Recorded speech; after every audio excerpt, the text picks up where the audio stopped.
Kiitos, thank you. Tulen jatkamaan englanniksi osittain, koska on helpompaa käsitellä joitakin termejä niiden alkuperäisellä kielellä kuin suomeksi. Tietenkin kysymysten aikana niin vastaan ihan mielellään millä kielellä tahansa. First, thank you to Sorsa Foundation as well as Hildur and Ilkka, who there for the chance to come here. Thank you also to the previous presentation. I'm glad I had a chance to look at it before, because otherwise there could have been a fair amount of overlap.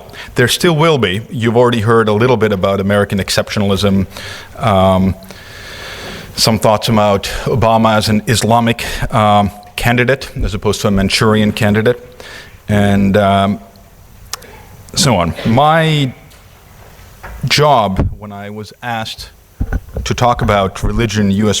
foreign policy, well, I realized U.S. foreign policy and religion are similar in at least one way. Their influence and the world around them is a frequent topic of discussion. There are also a lot of experts and even more opinions. In this particular case, I have to admit that you're going to hear my opinions, and I will rely on a great number of authors and experts, among them David Campbell, John Judis, Walter Russell Mead, and Andrew Preston.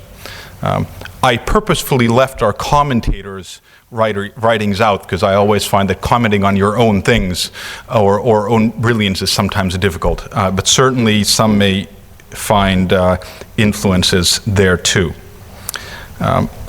I work as a researcher at the Finnish Institute of International Affairs, covering U.S. foreign policy, somewhat domestic politics, and Finnish foreign security policy, primarily peacekeeping. They have very conveniently converged in Afghanistan over the past decade. I'll return to that at the end as one of my examples.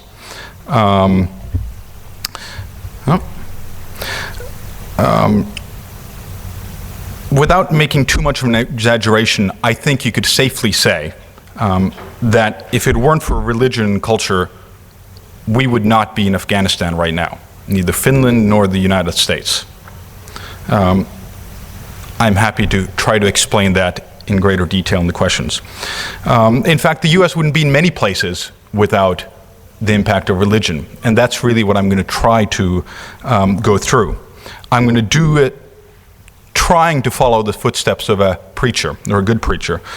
So I'm going to tell you where you are going on this brief journey through US politics.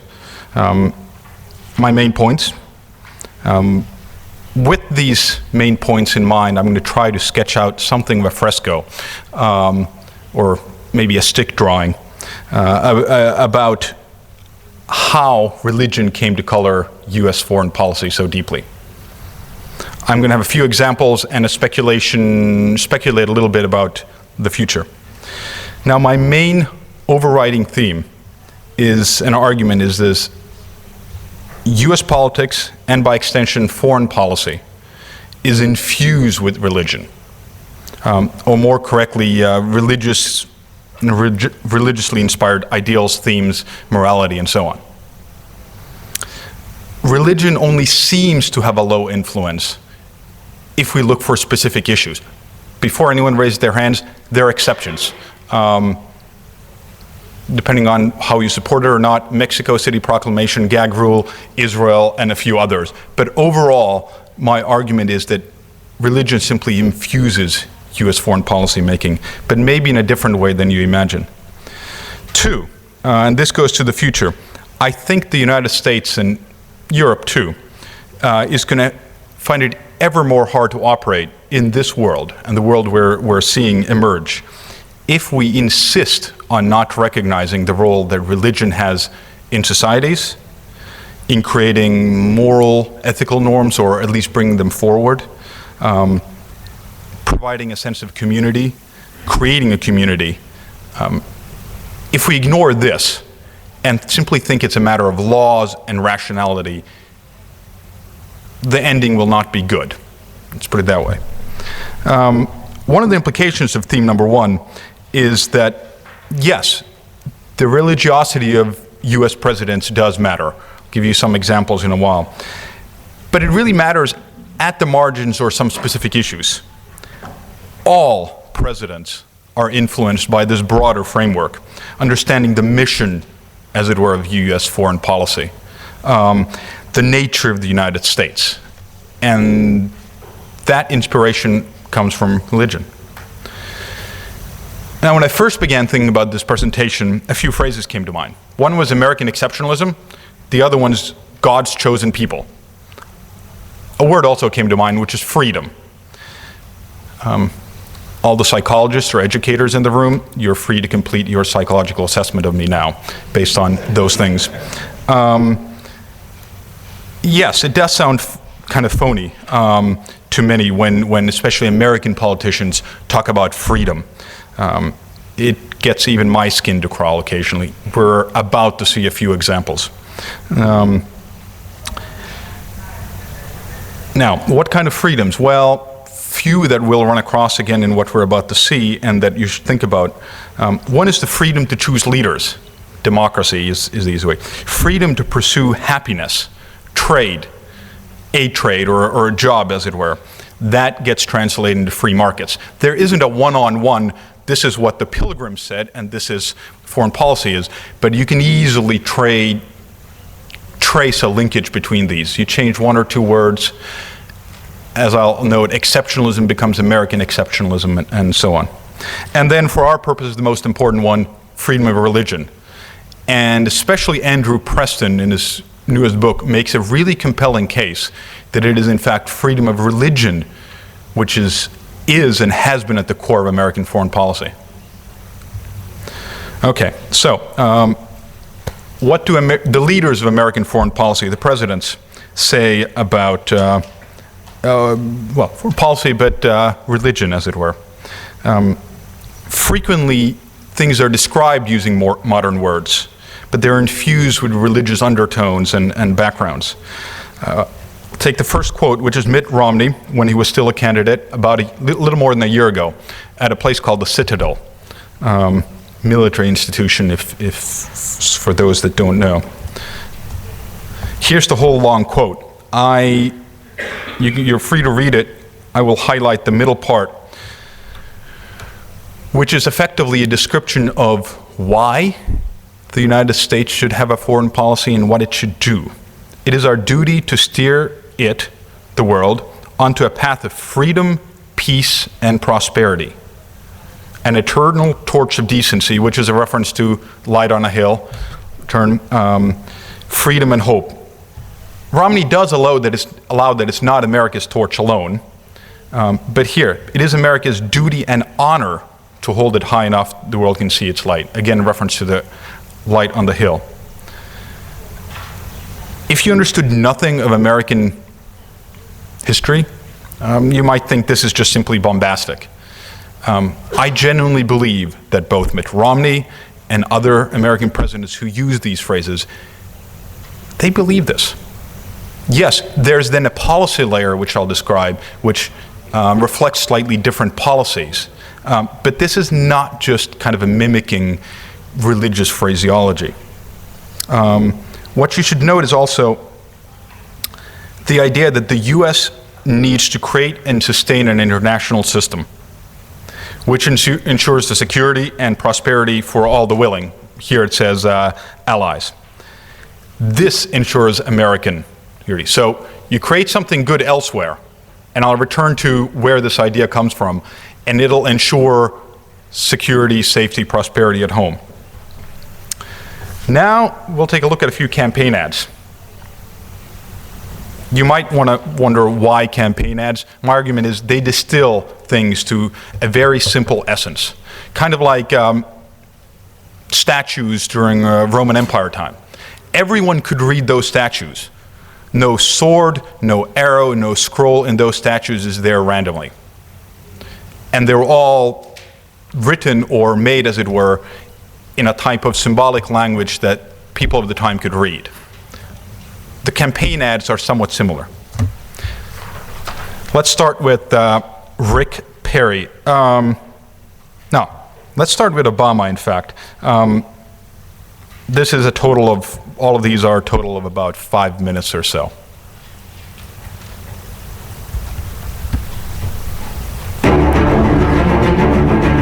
I can give as a background, this is the Obama campaign had an idea that Mitt Romney didn't always tell the truth, so here is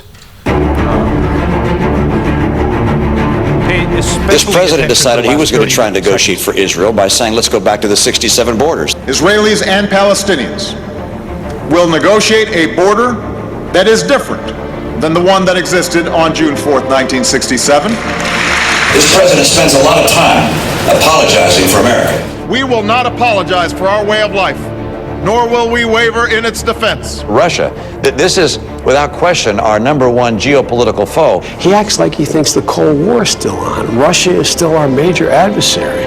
I don't know where he's been. We don't negotiate with terrorists, and the president was suggesting that Israel should negotiate with terrorists. Hamas has been and is an organization that has resorted to terror. It is not a partner for a significant, realistic peace process. He has not cracked down on China. They continue to run roughshod over us. Since I took office, we've brought trade cases against China at nearly twice the rate as the last administration. This president should have put in place crippling sanctions against Iran. He did not. What we've been able to do over the last 3 years is mobilize unprecedented crippling sanctions on Iran. Iran is feeling the bite of these sanctions in a substantial way. This president takes his inspiration from the capitals of Europe. Let us never forget the source of American leadership. Our commitment to the values that are written into our founding documents, and a unique willingness among nations to pay a great price for the progress of human freedom and dignity. This is who we are. That's what we do as Americans.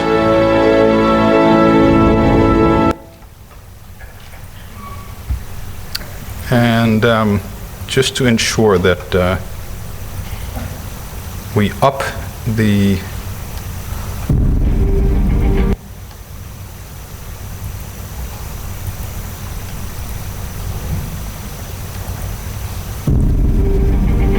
The United States of America is the most successful nation the world has ever known. I think that's largely because we're the freest nation. Humans cannot reach their potential, cannot realize their dreams unless they're free. If prosperity were easy, everybody around the world would be prosperous. If freedom were easy, everybody around the world would be free. If security were easy, everybody around the world would be secure. They are not. None of this is going to be easy. But this is the United States of America. It takes an extraordinary effort. It takes extraordinary commitment. It takes extraordinary strength.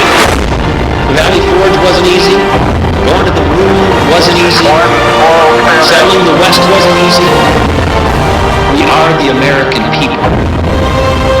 We have seen difficulties before, and we always overcome them. This is about rolling up our sleeves. We might have some differences, but as Americans, putting our head down and getting it done.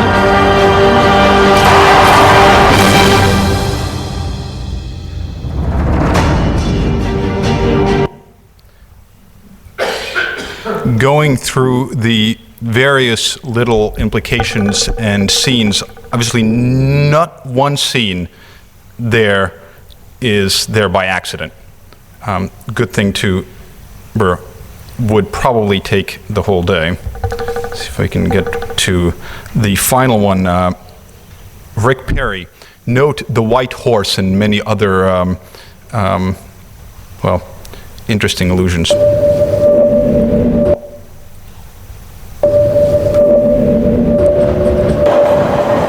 Despite all the naysayers who are predicting failure, our economy is growing again. No more manufactured crises, no more games. We are headed in the right direction. I love these folks who say, well, this is Obama's economy. That's fine. Give it to me. Zero jobs. Not a single job. No jobs created. are demoralized. What has happened? Zero new jobs. Change has come to America. President zero. 1 in 6 Americans are living in poverty. That's 1 in 6 Americans. At an all-time 46.2 million people. pointed in the right direction. Headed in the wrong direction. Change direction here. I'm just getting started. A great country requires a better direction. A renewed nation needs a new president. The United States of America really is the last great hope of mankind. It's time to get America working again. We don't need a president who apologizes for America. I believe in America. I believe in her purpose and her promise. I believe her best days have not yet been left. I believe her greatest deeds are reserved for the generations to come. And with the help and the courage of the American people, we will get our country working again. God bless you, and God bless the United States of America. The movie will be shown at Tennari next week. Despite the Hollywood bombast and, dare I say, excellent production values, in my mind, maybe I'm happy that the last two candidates didn't quite make it to the White House. But let's just go back to this. You heard America is the last great hope. The last video ended with the usual phrase, I guess, asking God to bless the United States and on and on. One of the things I think strikes me even, and I've followed the U.S. for quite some time, living there, is this idea about separation of church and state. We saw the John F. Kennedy quote, which seems to build some sort of firewall there. Considering we all make decisions as humans based on our complete identity. It was a purely political statement, but I'll take it for what it was. So this separation of church and state, and then an idea of a strong presence of religion. We should remember, it's simply what it means is there's no state church, unlike the one we have in Finland, and there's freedom of religion, or freedom to practice religion without persecution. That's all it actually means. Because, as noted by far more experienced scholars than me, religion has always had a place in U.S. society and politics, well before independence.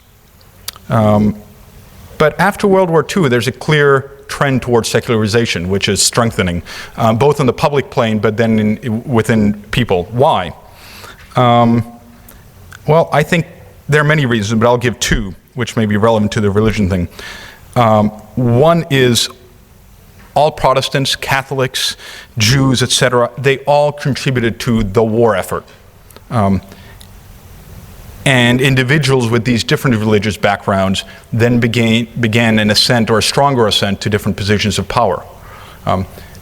There are some parallels, I would say, with Finland, our civil war, and then the effect of the Winter War.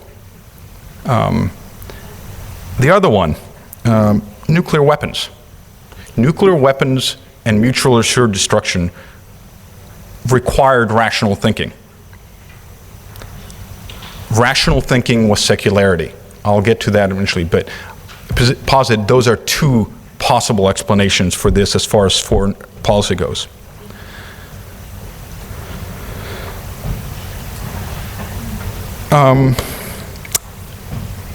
We had a few short description of Jimmy Carter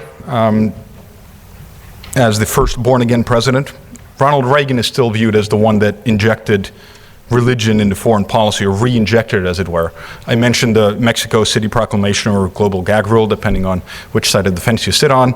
And then that's in 1984. 1983, his Evil Empire speech, where he recast the US and Soviet Union, the godless communist empire, in very, very biblical terms, good and evil. And if there's good and evil, there's but one thing to do.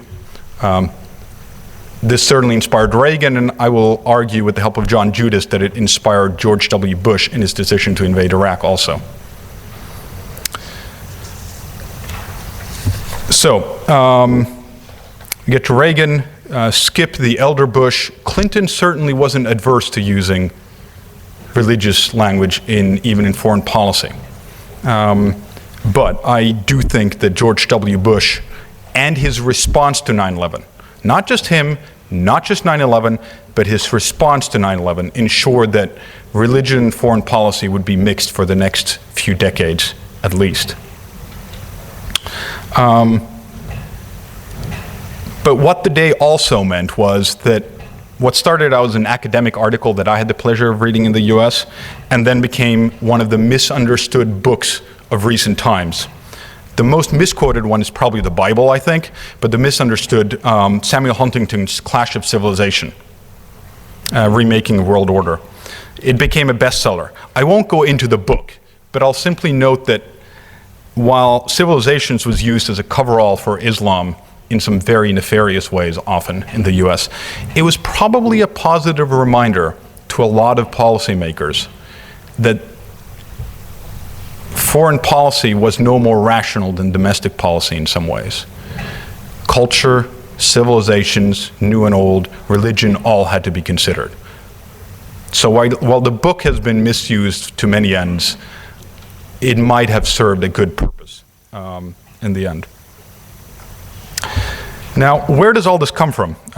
Recognizing that I'm running short on time, I think it's impossible to understand US foreign policy and how it's infused with religion without understanding where it comes from. So when the Pilgrims landed in what is now New England, they were seeking a safe haven where they could practice their religion free from prosecution. Scholars argue, and I agree, that they also wanted to protect Protestantism, give it a safe place to grow, because at the time this wasn't obvious in Europe. And these pilgrims carried, maybe understandably, the idea of being God's chosen people. The idea of exceptionalism was also strong. It didn't turn into American exceptionalism until more than a century later, but that is the growing seed. Certainly the Pilgrims weren't the first people in the world to think they were exceptional, but for a purpose of American foreign policy. Now, the idea that exceptional or exceptionally virtuous people that have been chosen by God should spread this joyous message, or in fact would have a responsibility to do so, shouldn't be a surprise. How active this spreading should be, as opposed to serving as a light on the hill, an example to others. That is one way to look at foreign policy in the US. Light on the hill or active spreading. These two try to balance quite frequently.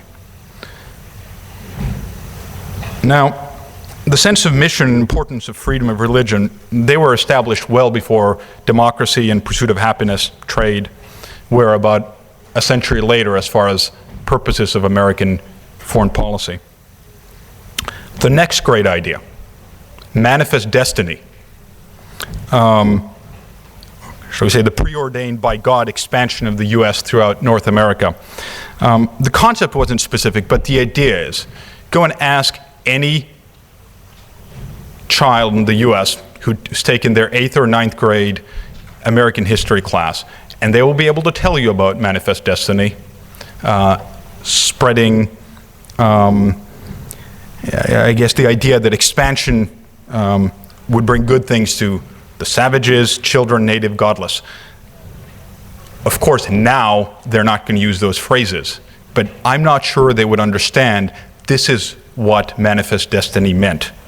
Bring good things, technology, civilization to these children. Proper understanding of societal values and norms. Maybe the US does some of this elsewhere. Maybe we do some of this. But I'll get to human rights soon. A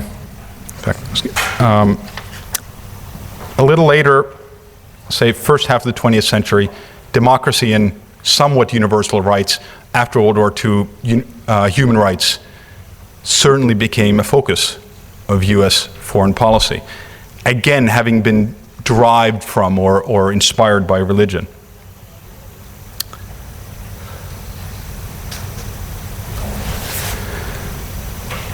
Last quick point before we get to the example. I guess the key to understand where religion disappeared was the idea of nuclear weapons, but also the simple fact that realists, rational, data-driven people with interest in national power dominated American foreign policy, effectively since World War II, up till the very recent times. There is no space for religion, that kind of ideology.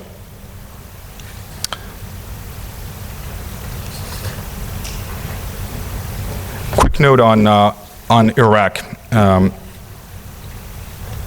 I can happily talk about it more in the questions, but basically, George W. Bush was no different from most American presidents in taking these missions, these ideas, as part of American foreign policy.